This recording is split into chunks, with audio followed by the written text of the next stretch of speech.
Good morning, SMF MMTs. Welcome to the pre-market. It is 3/8/2011. Time is 5:57 a.m.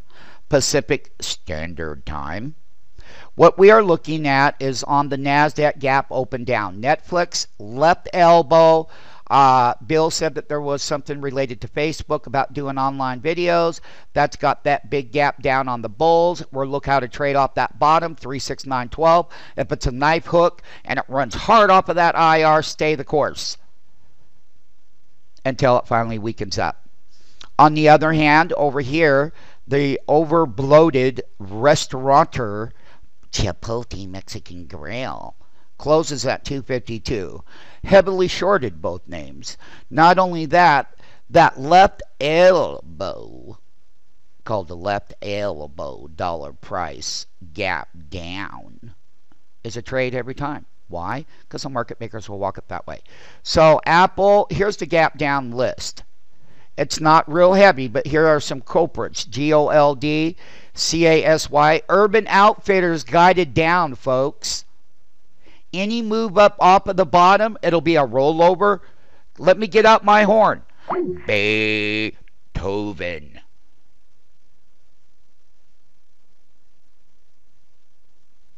So, that one's in earnings. That one's a headline there. Now, on the other hand, let's go to the gap open list. And let's see what we have in a gap open. And let's take a look and see who's being rewarded. So that what you would do in the gap up list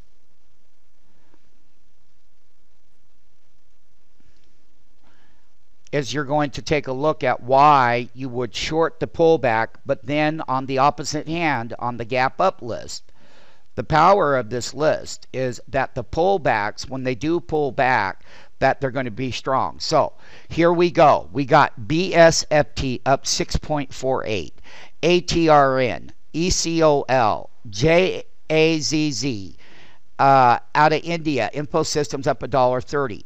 All right, VRUS up $1.05, CME. So as far as the gap open list is that's what we have here. Okay, these names are names to be looked at on the pullbacks, because in your platform they pull back, they remain elevated, then they bounce higher again, because there is a gap sequence. But what do we always look at doing on these gaps or artificial price movement is shorting them on that pullback and then coming out and going long again right away. Okay, let's go to the NYSE and let's see what we can do there. Here we go. That CEO is a gap up on these are all NYSE stocks, New York Stock Exchange. PTR 3.49 gap ratio, CEO 2.10 ratio, S&P 2.0 ratio. Dick's Sporting Goods, on the other hand, is faring better than what? Urban Outfitters. So basically, this is the diminishing gap. There's not a long list, as we always point out. Let's take a look at the gap open down, and let's see if there's any bad news. Whoa, CMG 7.58, that's this one here. SI 2.21, PAA 1.78, HIT $1.77, SAP $1.73, NVO, RIO, RIO, ICE. This is your gap down list on the NYSE. Okay, so basically the lower end, the short sellers on Chipotle and the short sellers on Netflix, when they do put their bottom in, you're going to have a nice move.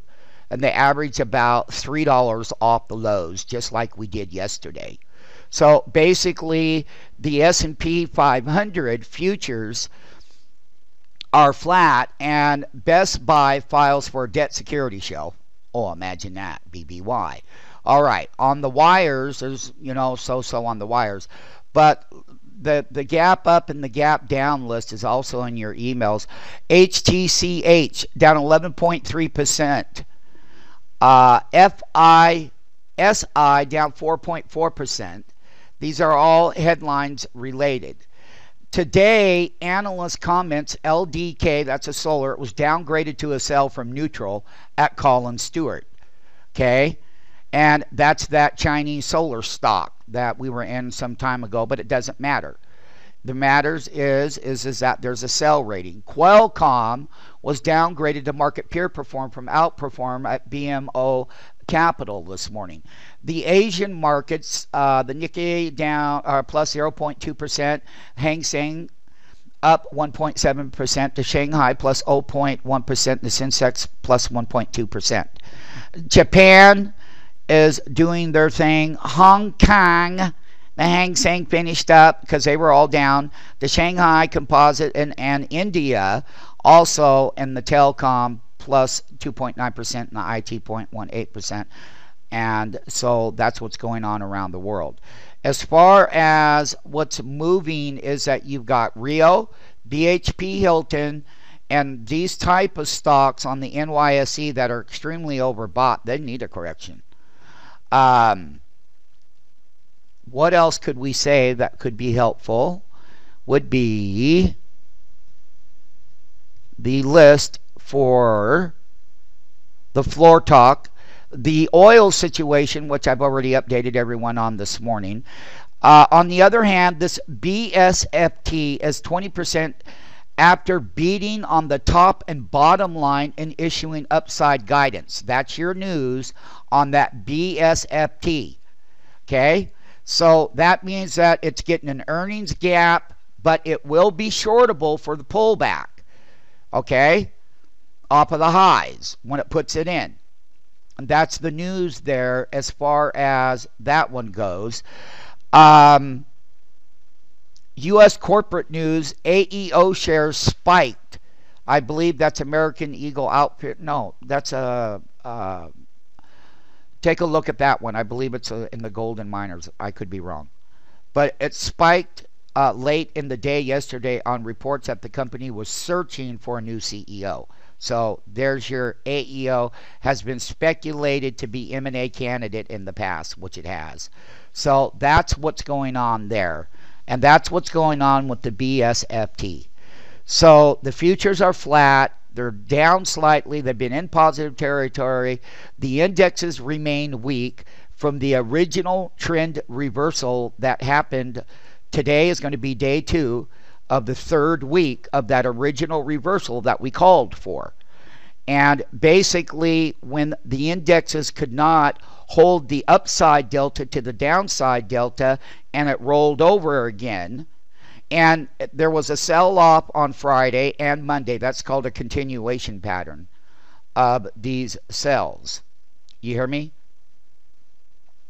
So basically, what we're going to be looking for is where the bottom gets put in, but then when they do bounce in your platform, is it has to thrombone. What does that mean?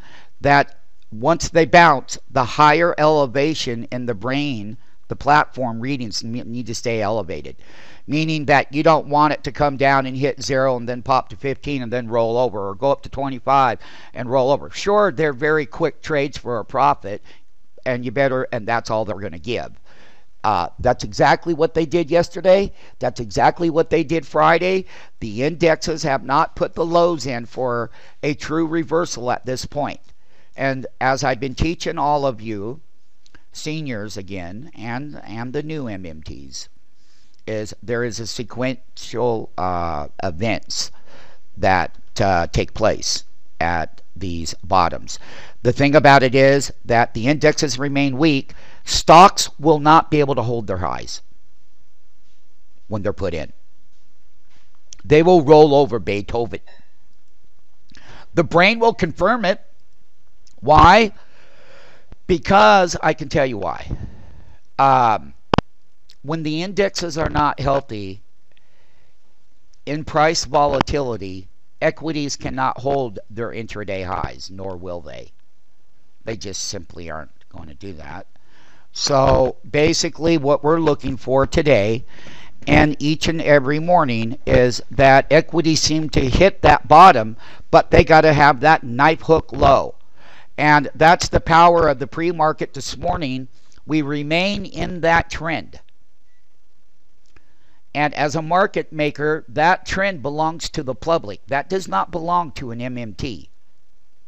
You're the referee and making a market between the market maker on the floor of the exchanges, and that's who you are being trained, versus the public model. And you know how destructive that the public model is. Let's get ready to rumble. Let's make sure that the teenies are done. Check your prop reports. And look, we will put senior traders on some of these listed stocks. They've had a number of years of training on these, and then they trade these. These are a little bit different than your high beta NASDAQ stocks, 4-digit symbols versus 3. So, once again, we're going to be watching everything very carefully as to that knife hook low.